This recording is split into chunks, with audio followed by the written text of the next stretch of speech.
अस्सलाम वालेकुम। आज का लेक्चर नंबर 6। जब कोई एडमिशन लेना चाहता है आप हमारे इस नंबर पे कांटेक्ट कर सकते हैं। आपने अभी स्क्रीन पर देखा होगा। एंड हमारी ये एक सीरीज़ चल रही है। आज का लेक्चर हमारे 6। तो आप जब यूट्यूब पर देख रहे हैं तो यूट्यूब को सब्सक्राइब करें मेरे चैनल को, पब्लिक स्पीकिंग क्लासेस को। एंड और गर्ल्स एंड बॉयज़ को बता दें क्लास के बारे में, एडमिशन ले सकते हैं। ठीक है जी। आज का हमारा फर्स्ट क्वेश्चन रहेगा फोर्थ, क्योंकि कल हमने 3 क्वेश्चन कर चुके हैं।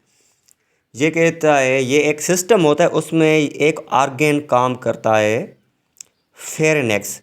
वो किस सिस्टम में? जाहिर सी बात है ये डाइजेस्टिव सिस्टम में होगा। फेरेनेक्स आर्गेन है, क्या कहते हैं, आर्गेन।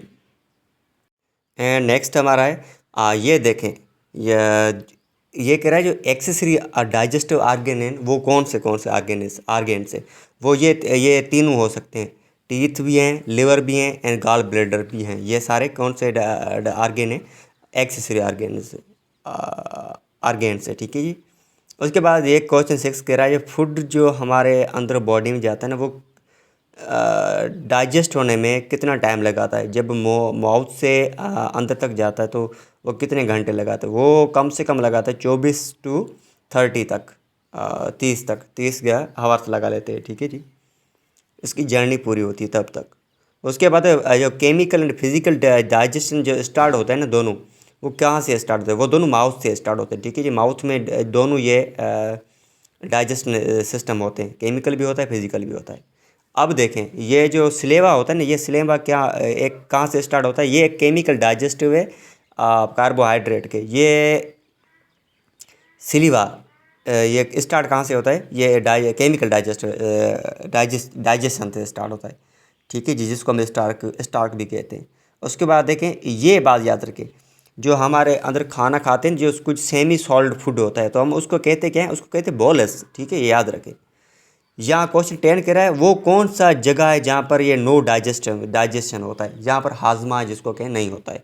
वो जाहिर सी बात है ये एस्टोमक माउथ दोनों में हो सकता है, क्योंकि यहाँ से हमारा दोनों प्रॉपर्टीज़ है, केमिकल भी एंड फिजिकल दोनों रिएक्शन हो रहे हैं।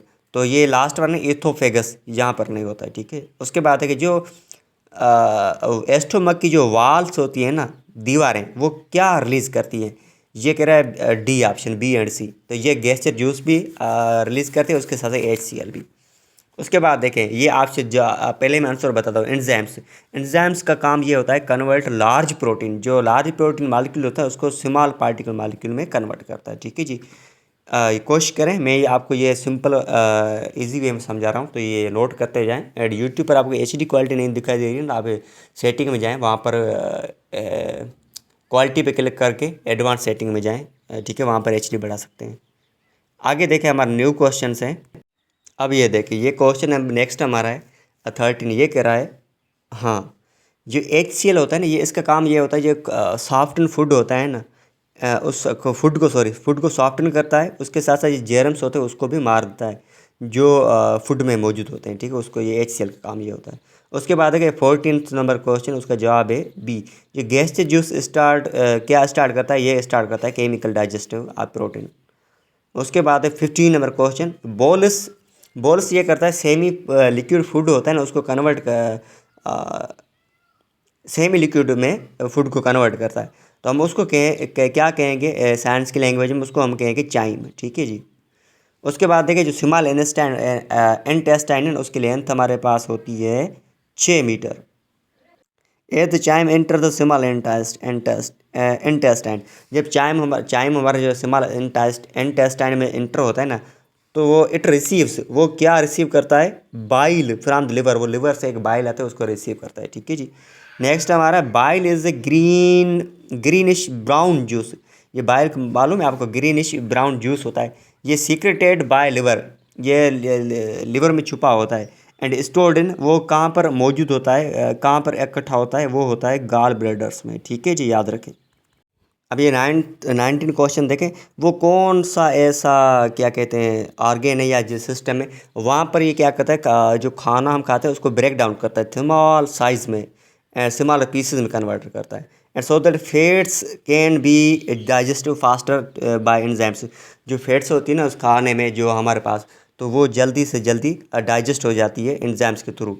तो उसका वो किसका काम होता है, वो काम होता है बाइल का। ठीक है, हम चेक करते हैं आंसर।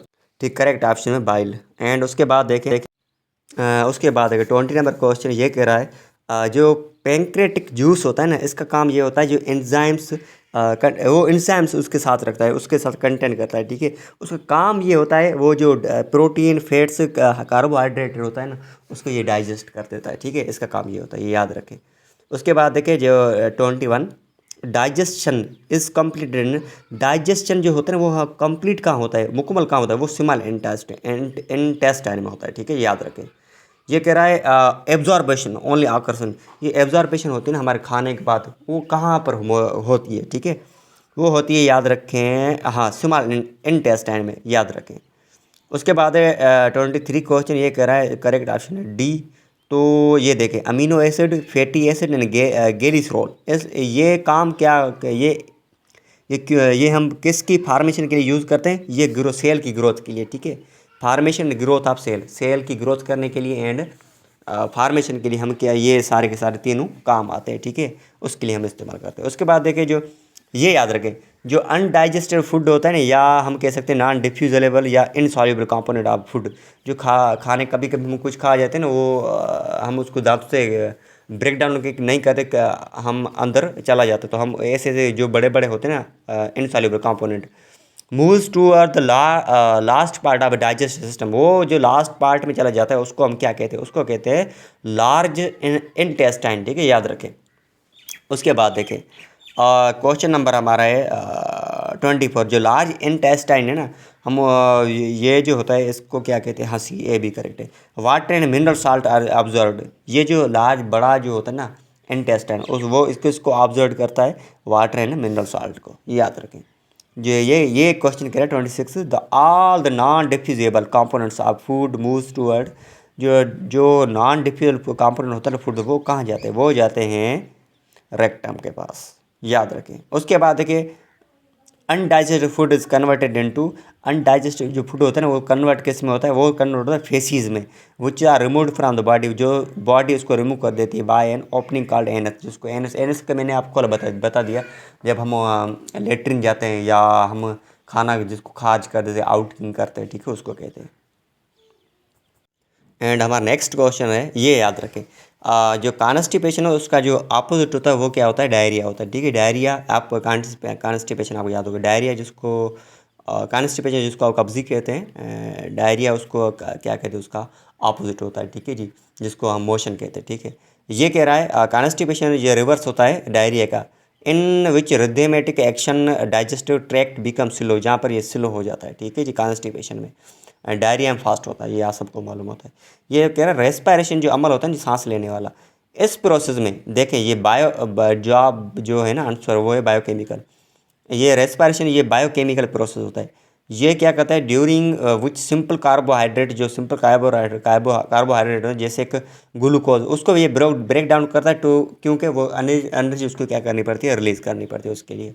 उसके बाद है ब्रीथिंग, ये क्या मालूम क्या है, ये होता है, ये भी फिजिकल प्रोसेस है, जहाँ पर हम ऑक्सीजन टेक इन करते हैं बॉडी में लेते हैं एंड कार्बन डाइऑक्साइड को आउट करते हैं। ठीक है, अब ये दोनों के नाम सुने, जो टेकिंग इन ऑक्सीजन, जो हम सांस लेते हैं ऑक्सीजन अंदर दाखिल करते हैं, इस प्रोसेस को मालूम क्या कहते हैं, इसको कहते हैं इनहेलेशन, याद रखें।